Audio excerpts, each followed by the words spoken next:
یہ ساری سب کی اجازت سے بیٹھے کی اجازت سے مجھے جذباتی صدی اس لیے ہو رہا ہے کہ عوام اخبار کی ایک ٹیم ہوا کرتی تھی، آج وہ ساری ادھر نظر آئی اور یہ ماحول وہی دوبارہ بنا ہے۔ محمد صاحب، ڈاکٹر صاحب، احمد صبا صاحب، شاکر صاحب، یہ سارے لوگ کو صاحب رات کو ایک محفل سجتی تھی۔ میری گنتی اس طرح ہوئی تھی کہ شاکر صاحب اور قاضی صاحب نے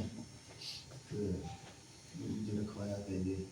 زیر صاحب نے کہا کہ خلیق قریشی صاحب کی نا جی جو پرانی فائلیں ہیں عوام کی اس میں سے ان کی شاعری کٹی گئی پوری ڈیٹی لگی، تو میں بیٹھ کر نا خلیق قریشی صاحب کی نظمیں ری رائٹ کیا کرتا۔ تو میں جو مسترد ذکر کرنا چاہتا ہوں وہ بھی یہی کہ ایک صحافی جب شاعر ہوتا ہے تو اس کا کیا مقام ہوتا ہے۔ صحافی جب شاعر بھی ہو اور شاعر بھی ایک پائے کا ہو، تو اس میں ایک واقعہ بیان کرنا چاہتا ہوں کہ میں نا بیٹھا، میں اور شخص صاحب بیٹھے لکھ رہے ہوتے تھے، زیادہ میں لکھتا تھا، یہ میری رہنمائی کرتے تھے۔ تو عوام کی نا پورے سال کی فائلیں، احمد صبا صاحب بیٹھے ہیں سمجھتے ہیں وہ نا چھ ماہ کی یا سال کی نا وہ اتنا بنڈل بنتا ہے لمبی ساری، موزم صاحب جانتے ہیں۔ تو وہ اسٹور سے ہم نے پہلے ڈھونڈنی ہے، مٹی وغیرہ پرے کر کے ڈھونڈنی ہے فائل، وہ آگے ٹیبل پہ رکھنی ہے، اس کو جھاڑنا ہے مٹی سے، پھر اس میں سے ایک صفحہ پلٹنا ہے، جس صفحے پہ آگے خلیق صاحب کی کوئی نظم کوئی چیز چھپی ہے اس کو ری رائٹ کرنا ہے، جو کہ وہ کسی کتاب کی شکل میں ہے۔ تو وہ جو مجھے جس چیز نے اپیل کیا بطور صحافی ایک شاعر کے طور پر وہ یہ ہوا کہ بعض صفحے میں چھوٹی سی نظم، کسی میں بڑی، کسی میں آدھے صفحے کی، میں لکھتے ری رائٹ کرتے ایک جگہ پہ آیا تو روزنامہ عوام کی پیشانی لگی ہوئی ہے فرنٹ پیج پہ اور باقی سارے پہ ایک نظم چھپی ہوئی۔ میں تھوڑا سا نا فیوریز ذہن میں اس کو پوچھا ہوں اندر ڈاکٹر صاحب وغیرہ سب جس طرح رات کو محفل سجی ہوئی تھی سب بیٹھے ہوئے تھے، تو میں جی صاحب کے پاس نا وہ فائل لے گیا، میں نے کہا صاحب یہ صرف میں سوال پیدا ہو گیا کہ یہ خبر کوئی نہیں ہے فرنٹ پیج پہ، کیونکہ ہم کچھ تو سیکھ چکے تھے نا اتنا کہ پیشانی کے بعد کوئی چیز تو ہوتی ہے۔ تو میں نے کہا صاحب مجھے یہ سمجھایا کہ خلیق صاحب کے دور کی وہ تھی، خلیق صاحب کے دور کی تھی۔ تو میں نے کہا اس دور میں یہ کیا ہوا کہ پیشانی کے بعد صرف خلیق صاحب کی نظم لگی ہوئی، خبریں آخری پیج پہ ہیں۔ تو انہوں نے جو مجھے بتایا نا وہ میرے لیے ایک بڑی نئی بات تھی۔ انہوں نے مجھے یہ بتایا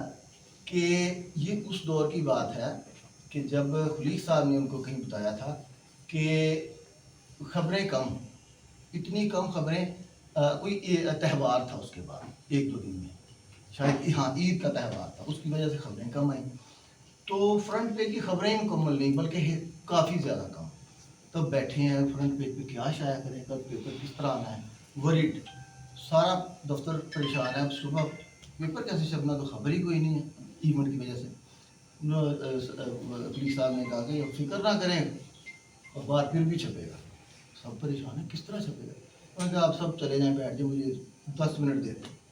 کہتے جی کہ خلیق صاحب نا کمرے میں بیٹھ گئے ہیں اور عید پہ ہی نا نظم لگنی شروع کر دی۔ تو وہ نا عید کے تہوار پر وہ نظم مجھے یاد تو نہیں ہے، لیکن اب کاش مجھے پتا ہوتا کہ مجھے اتنا وقت مل جانا، میں لاتا وہ سناتا کہ وہ عید کا ایک اتنا بڑا ایونٹ اس میں تہوار شو کرتے ہیں وہ۔ انہوں نے بیٹھ کے 10 منٹ کا جی نظم لکھی تھا عید پر، تو سب کو بلا لیا جی، او جی یہ پیشانی، اس کی فرنٹ پہ کی خبریں بیک پہ لے جائیں، تو اس کو پیشانی اور یہ نظم شائع کریں گے آج۔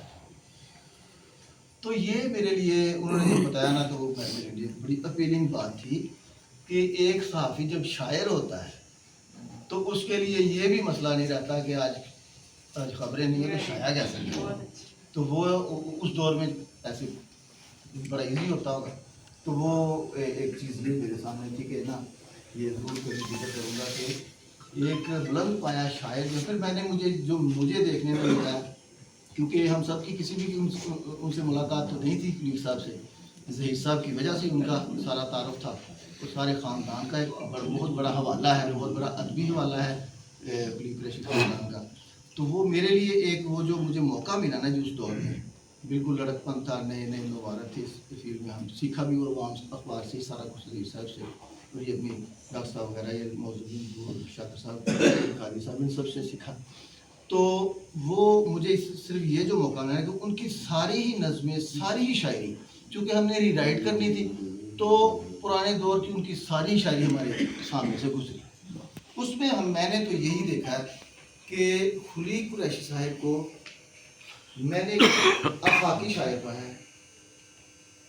کہ شعر کہنا اور روانی سے کہنا اور سلاست سے کہنا اگر میں نے سیکھا تو اس کے علاوہ بس یہ زیادہ بات تھی میرے مقابلے ذکر کا، جو وقت بھی زیادہ نہ ہو جائے، تو میں یہی کہوں گا کہ اس خاندان سے میں نے بہت کچھ سیکھا ہے. اس کے بعد تو ہمیں اگر کبھی قریشی صاحب کا اس طرح حوالہ ہوا تو بولنا پڑا، تو پھر تو ہمارے ساتھ پر پاس اتنے واقعات ہیں نا اچھے اور سبق آموز، اور ان کی اپنے جو سٹاف کے ساتھ ہمدردی کے لوگوں کے ساتھ، وہ تو پھر ہمارے پاس ایک خزانہ ہے نا، وہ کبھی بولیں گے تو خلیق قریشی کا اس حوالے سے